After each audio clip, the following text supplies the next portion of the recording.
Psalm 100, a psalm for thanksgiving. Shout joyfully to the Lord, all the earth. Serve the Lord with gladness. Come before him with joyful singing.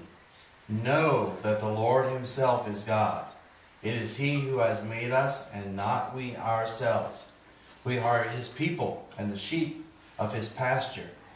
Enter his gates with thanksgiving, and his courts with praise. Give thanks to him. Bless his name. For the Lord is good. His loving kindness is everlasting, and his faithfulness to all generations. And we ask the Lord that he would add his blessing to the reading and the hearing of his most precious word. We are a people and a nation that has truly been blessed by God. We should have a Thanksgiving Day list. A list of things that we are thankful for. Here is one that was made by several housewives.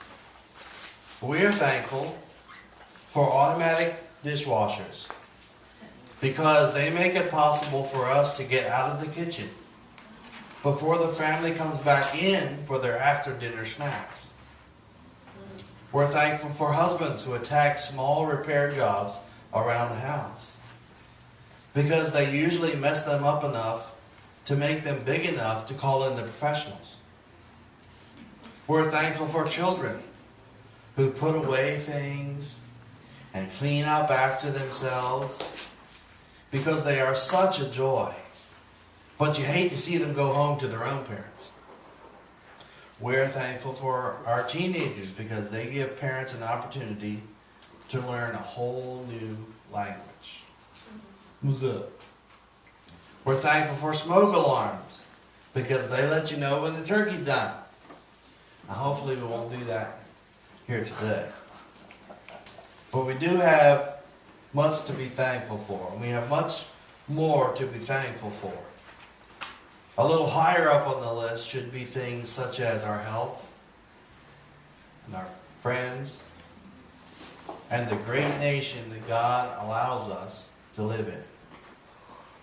But even more than that, I should be thankful for my salvation, for my relationship with God, my relationship with my family, my relationship with my church family, and the mercy that God showers upon us each and every day.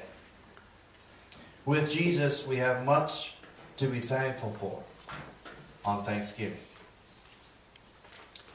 Think about way back then, the small handful of people that came over from England and the Mayflower, who started this custom of setting aside a day of Thanksgiving to Almighty God. They had no homes, and they had no government agency to help them build homes. They had no means of transportation except for their own feet. Their only food came from the sea and the forest, and they actually had to get up and go out and get that food for themselves. It's not like the little girl and her mommy was wanting to teach her something, and she said, "Honey, I see you enjoying that milk. Where does milk come from?" The little girl said, "From the store." And lots of times it's that easy for us. Well, it's just for the store. With all the convenience store places, it's just around the corner. But we need to realize somewhere along the line there was some work done. But these pilgrims had no money, and they didn't have a place to spend it if they did have any money. They had no video games. Oh my goodness. They had no amusement parks. They had no amusements at all, really, except what they made for themselves. Now, you were pretty good about that, Austin. You could make a game out of anything. A spoon, a caterpillar. Anything you could find to make a game out of. These people had no communication with their relatives back in England, and they had no Social Security or Medicare. But you see, the difference is that no one would have dared to look at them and call them underprivileged, because they had four of the greatest human assets. They had initiative, they had courage, they had a willingness to work, and they had a boundless faith in their God. Our forefathers had a boundless faith in God, and that's almost sounds strange today in a time when very powerful forces are at work in our nation to strip us of every reminder that the very foundation of our nation was built upon the conviction that we are one nation under God. Our Declaration of Independence proclaims, we hold these truths to be self-evident, that all men are created equal, that they are endowed by their Creator with certain inalienable rights. And the Declaration of Independence ends with these words, with a firm reliance on the protection of divine providence. We mutually pledge to each other our lives, our fortunes, and our sacred honor. Thanksgiving Day is a distinctive holiday because it's not a holiday that commemorates a battle or commemorates anybody's birthday or anniversary. Thanksgiving Day is simply a day set aside to express our nation's thanks to our nation's God. In 1789, George Washington made this public proclamation. By the President of the United States of America, a proclamation.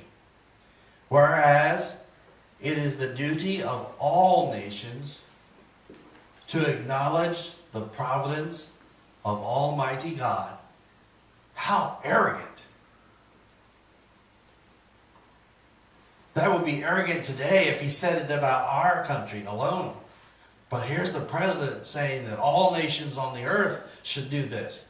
Some people would stand up today and say, that's pretty arrogant to say something like that. But that's what he said. Whereas it is the duty of all nations to acknowledge the providence of Almighty God, to obey His will, to be grateful for His benefits, and humbly to implore His protection and favor.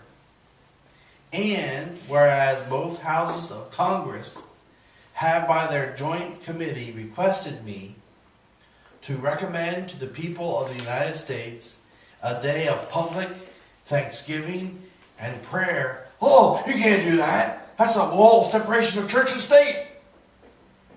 Well, this is what they did. You see, this gets forgotten from our history. But here it is. This is what the man said. This is what Congress did.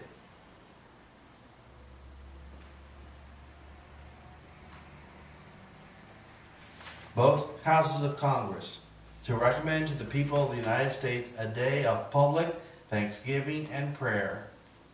Why? To be observed by acknowledging with grateful hearts the many signal favors of Almighty God. And when President Washington said this, he wasn't talking about any old God you want to believe, or that chair or that rock outside.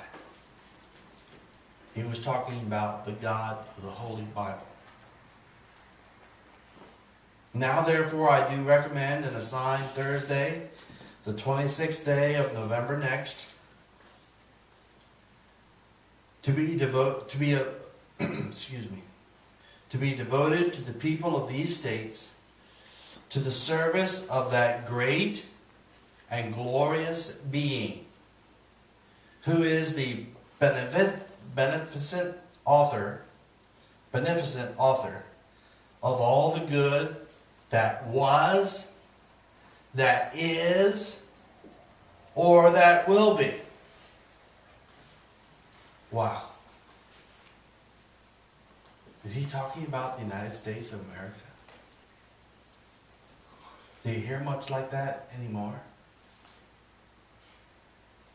Can you hear this present day president saying something like this? So read the very first Thanksgiving proclamation. This Thursday, our nation pauses once again to give thanks. Not to the Indians who helped them out, which is something to be thankful. Not to the great spirit of the turkey who gave his life that we're getting ready to enjoy.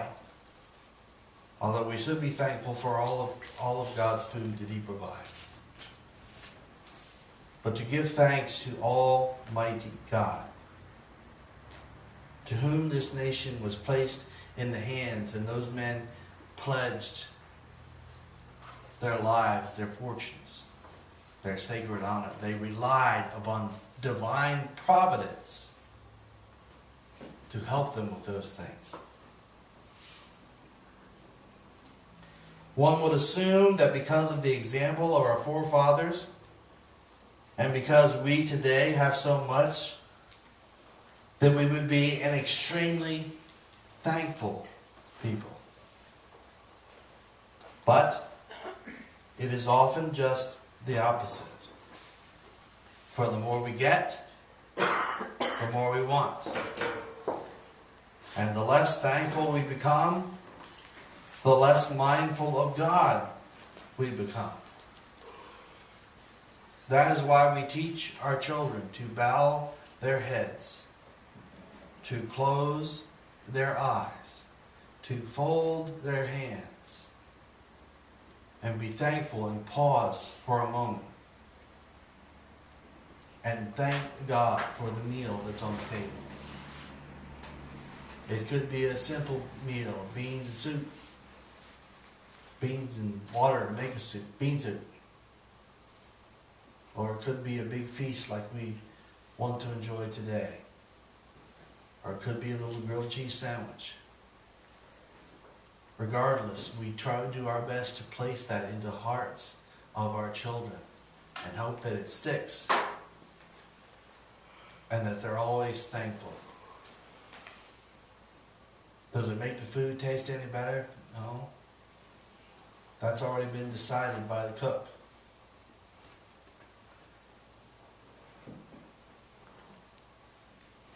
Does God need us to do that? No. We need to do that. So that we are reminded at least 3 times a day of who everything comes from. And we maintain that attitude of gratitude. Psalm 100 was written to deal with that attitude, to remind us of our need to be thankful and to maintain an attitude of gratitude. Psalm 100 was written for the people of Israel. God said to them, when you come into the promised land and settle down in your warm homes and you have plenty to eat, don't forget me.